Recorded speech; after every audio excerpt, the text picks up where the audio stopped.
Jeremiah, I have a question. What's up? Why would a good God send people to hell? God doesn't send people to hell. If your God doesn't send his creations to hell, then who does? And then how do you explain Matthew 10:28 and Luke 12:5 that clearly stated it is Jesus' God that has the power to cast into hell where both body and soul are destroyed? If not, then why does Jesus even bring this up? I mean, what is there to fear? How is this a teaching moment? I mean, how would you explain this? Is this just kind of like inner monologue with the Messiah? Also, how about 2 Peter 2:4? If God was the one that cast the angels to hell, then why would he not be the one sending sinners there as well?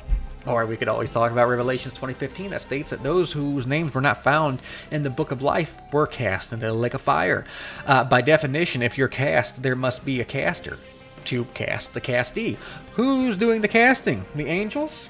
And if the angels are doing the casting, where are the angels getting their marching orders from?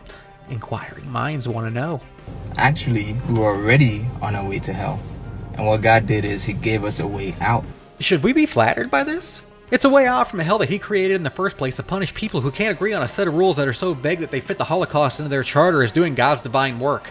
This is literally the killer saving the victim from himself and then expecting gratitude. It's like being on a ship that's sinking and someone's like, hey, there's a lifeboat.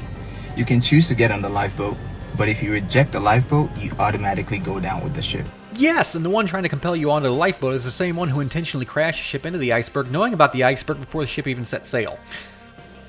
I wonder how the people of the Titanic would have felt about your metaphor. It's the same thing. Our sin was already taking us to hell.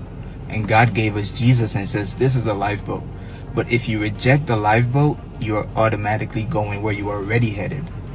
God didn't send you there. This is like saying that the state doesn't send people to jail, their actions send them to jail. Philosophically speaking, that could pass, but in reality, it's the state that built the prison, it's the state that made the rules, and it is the state sending the criminal to jail for breaking the rules by their actions. So in the end, it's the state. This is an extremely deceptive and deceitful diversion tactic. The missionaries wish to take the responsibility out of their God's hands and into yours. So they dodge giving a straight, blunt answer because the good ones know doing so would deter people from wanting to follow such a God. Here's a clip from apologist Frank Turek to give an example of such. And he looked at me during the Q&A and he said, Frank, my mother was a survivor of the Holocaust. She lived an awful life. Somebody presented her with the gospel and she rejected it. Is she in hell right now? I said, Eddie, I don't know where your mother is. I don't know if she made a profession of faith in her last moments, but if she didn't, then God will not force her into his presence against her will. God is too loving for that. You see, the one asking the question didn't ask Mr. Turek if his mom possibly might have had a pre-death conversion. He said, my mom denied Jesus.